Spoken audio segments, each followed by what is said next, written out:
Sally TV. Rock Sally TV. Rock Sally TV.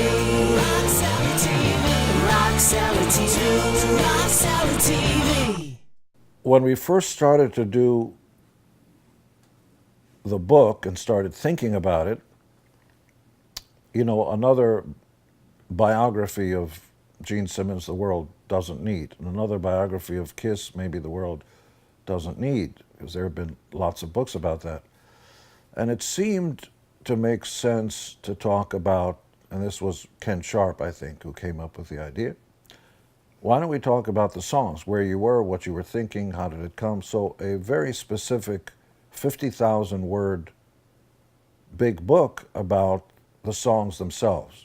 Where were you? What were you thinking? How did it come into being? And so the book specifically connects to the vault. And the photos, a lot of them have a lot to do with where I was, who I was with. I've read it a few times. Yeah, I found it a fascinating process because most people, you have talked about this stuff before, but most people don't hear you talk in depth about this type of stuff. And that's one of the things I think people that do order the vault will be most impressed with, besides the music, is you really gave your heart to this. And I thought I knew a lot about things, and there were a lot of things I learned. So let me hand you this book, and we could show off this book. Well, first of all, How we doing? it weighs a lot, and inside are going to be 11 CDs, not 10. That's what we hear. So it's going to get even much heavier. And inside are the stories, where I was, who I was with, and, literally the CDs, the photos, studio talk, and the stories. My mom. And some of the original artwork I did when I was around, 13, 14. It is kind of weird, because there's a Dead lyric. I'm not necessarily a fan, but what a strange journey it's been, something like that. Trip. What a strange trip it's been. For me, from my perspective, coming from Israel and not speaking a word of English and getting to do all this fun stuff, wow. Are you kidding? What was it like when you first saw the vault? You first saw the... I came from there. Yeah, that's right. Haifa? Yeah. That wasn't our car. That was a setup for a photo. Kid after kid would sit in that car. We were poor as dirt. Go on.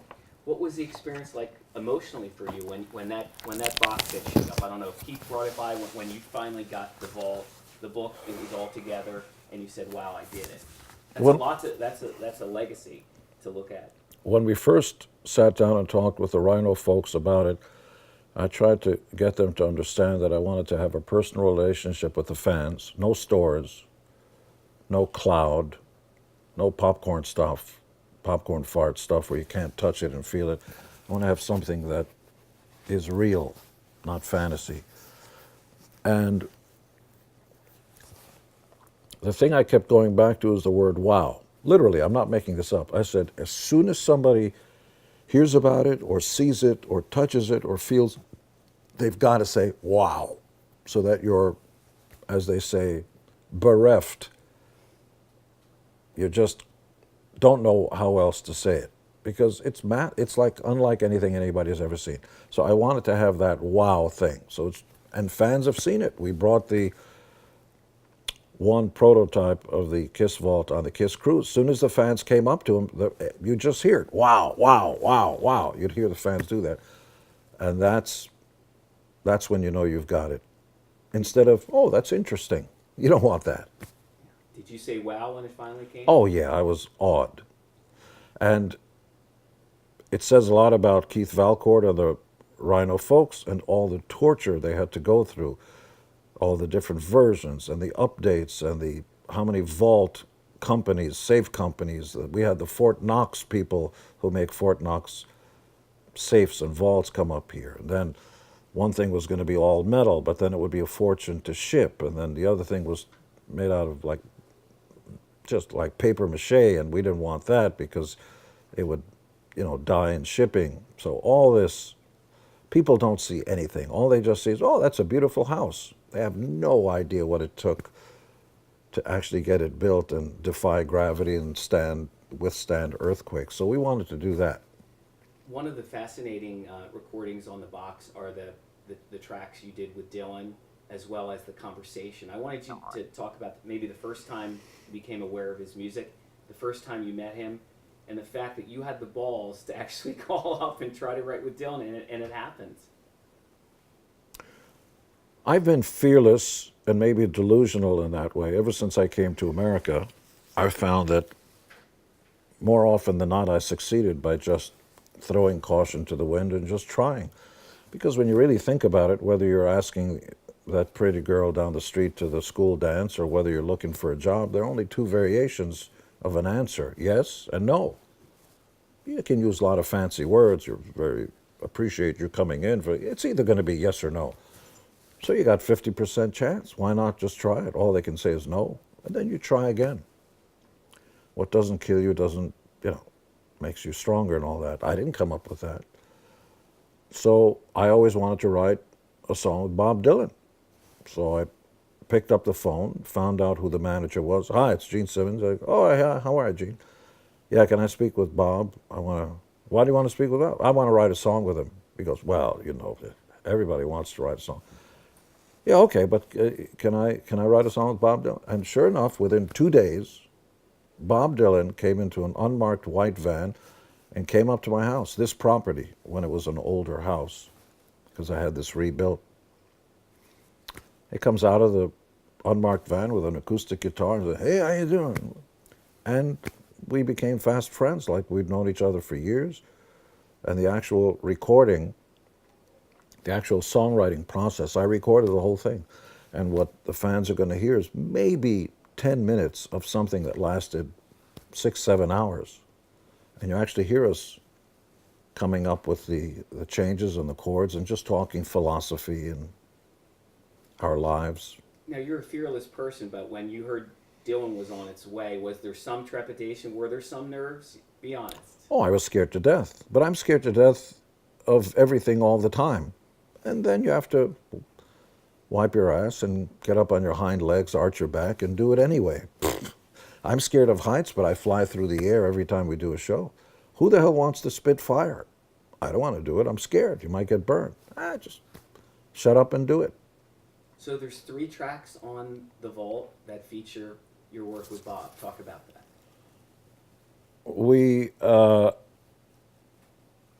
Bob came up with some chords that I liked a lot. And I started humming a melody.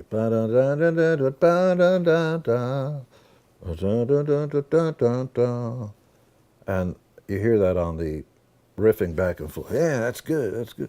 And we started moving around and just outlined a few variations of that. And then it was time for Bob to go. So over the years, I tried to get him to write the lyrics. Bob, the reason I wanted to write with you is that you're the preeminent lyricist, certainly of the 20th century. The poet of them all. No, Mr. Kiss, you write it. To this day, he calls me Mr. Kiss. So we'd see each other on tour, and we were in Australia, and he was there. And Bob, finish the goddamn song, write the lyric. No, Mr. Kiss, you write it. So eventually I just sat down and wrote the lyric and then found variations of that, which became 2 other songs.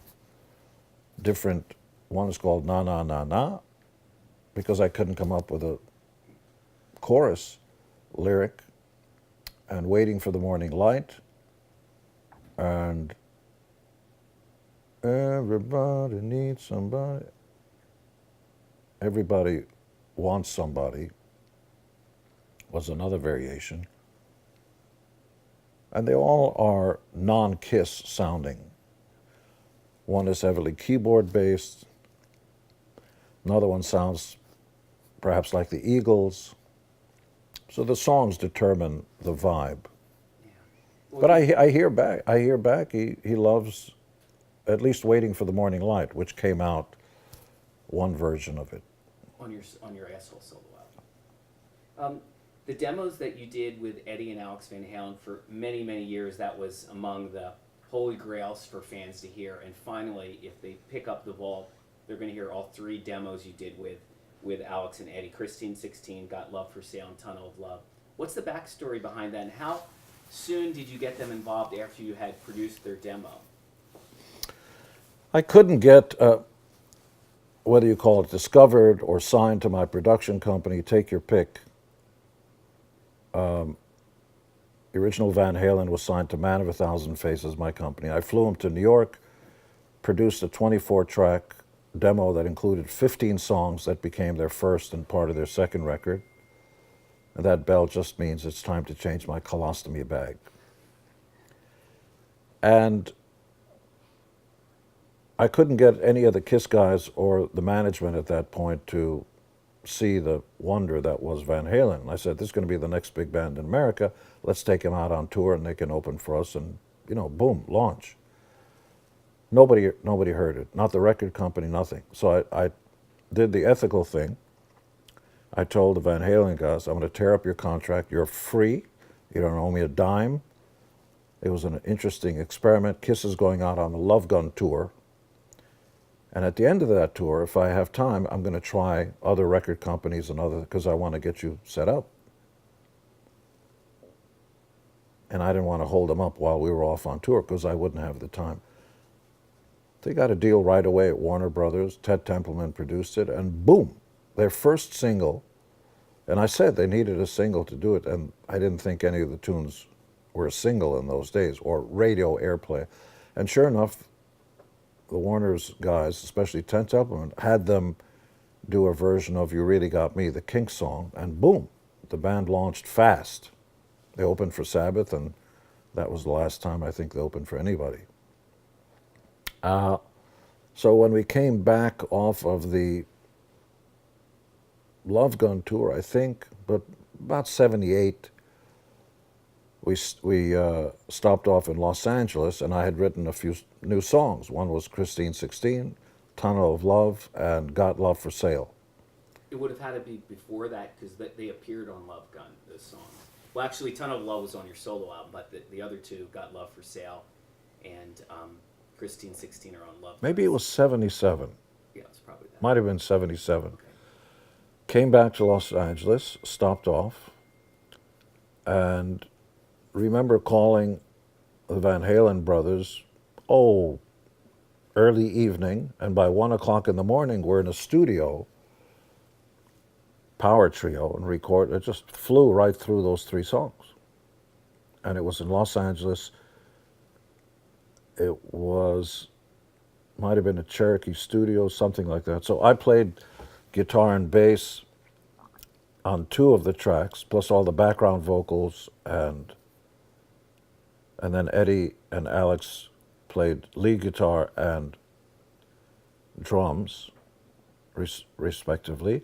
But Eddie wound up playing the guitar, the chords of Got Love for Sale,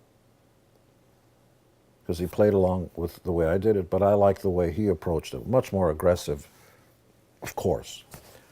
And originally that song was called Have Love Will Travel, based on an old Western I saw, Have Gun Will Travel. And that is the chorus. Have love will travel. I got love for sale. And so who knows why I decided to call it Got Love for Sale. And Christine 16, there was something that Eddie did on that track that later was adopted by Ace, right? When Edward, as he likes to be called, when Edward heard the track, he goes, yeah, I got it. Let's just do the solo. I said, don't you want to work something out? No, I have an idea. So literally in one take, he did that solo, bow, down, down, down. Then he said, roll it again, and he doubled certain parts and stuck on a harmony. And boom, it was done in a half hour. And I was so awed by it that I gave my only begotten son, sorry, that's another story. That's already in the New Testament. Sorry, I can't use that one. That's the next book. See what I did there? Yeah. The Bible According to Gene. And the solo was so good, when KISS finally recorded Christine 16, I forced Ace Frehley, our guitar player, to copy the solo note for note. Ace hated it. He did not want to do that solo. It's not his style. Didn't,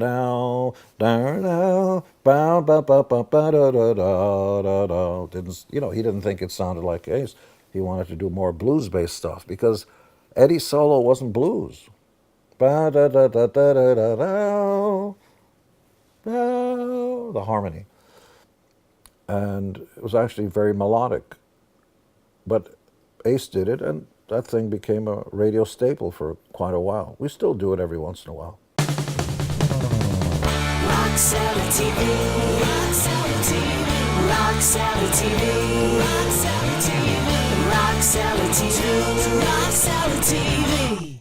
Okay, kids, you want to know where, how? Go to GeneSimmonsVault.com. GeneSimmonsVault.com.